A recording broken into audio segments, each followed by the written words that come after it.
ጨረቃዋ ተከስታለች ኢንስታግራም ላይ በሐዋሳ ዘፈታ እያለች እየዋኘች ትገኛለች ማለት ነው። ሰላም ቤተሰብ እንዴት ናችሁ? ደህና ናችሁ? እኔ በጣም ደህና ነኝ፣ እግዚአብሔር ይመስገን። ባላችሁበት ሰላማችሁ ብዝት ይበልኝ።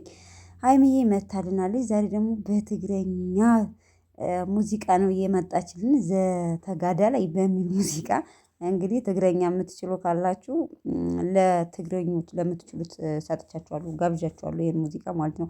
ለማንኛውም መታለች፣ እንኳን ደህና መጣሽልን ጨረቃዋ ማለት ነው። ያው ኢንስታግራም ስቶሪዋ ላይ ነው አሁን የለቀቀችው።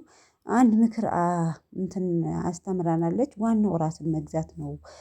ራስን በገዛህ ቁጥር እድል አጋጣሚዎች ወደ አንተ ይመጣሉ የሚል አንድ ትልቅ ትምህርት አስተላልፋልናለች ማለት ነው። በነገራችን ላይ ብዙ ትምህርት ታስተላልፍልናለች ሀይሚ ማለት ነው። እና እውነት ለመናገር አንዳንዴ የምታደርጓቸው ነገሮች ከእናንተ ብዙ ሚዲያ ላይ የምታዩት ነገር ብዙ ነገሩ ስታዩ በተለይ አንዳንድ ነገሮችን ስታዩ እናንተም በራሳችሁ ጊዜ ትምህርት የምትወስዱበት ነገር አለና ስንቶቻችንን ራሳችንን የምንገዛው እውነት ለመናገር እኔ ራሴን አንዳንዴ ስጠይቀው ራሴን እገዛለሁ አልገዛም ብዬ ራሴን እጠይቀዋለሁ። እና ራሳችሁን ግዙ በሚል ርዕስ ነው። እና እናመሰግናለን።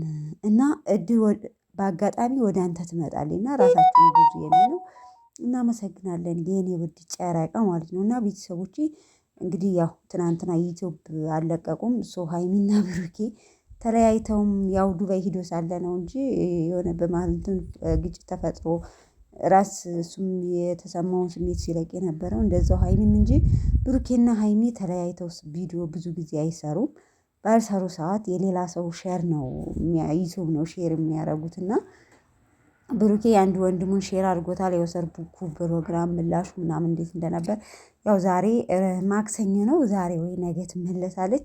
ዛሬ ግን ይመስለኛል ወይ በብሩኬ ወይ በሃይሚ ቻናል የሚለቀቅ ይመስለኛል ማለት ነው። የሚለቁ ይመስለኛል ብቻ አላውቅም።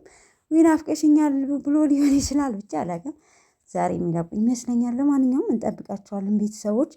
ቪዲዮን ላይክ ማድረጋችሁን አትርሱ። በሌላ ቪዲዮ እስከምንገናኝ ባይ ባይ።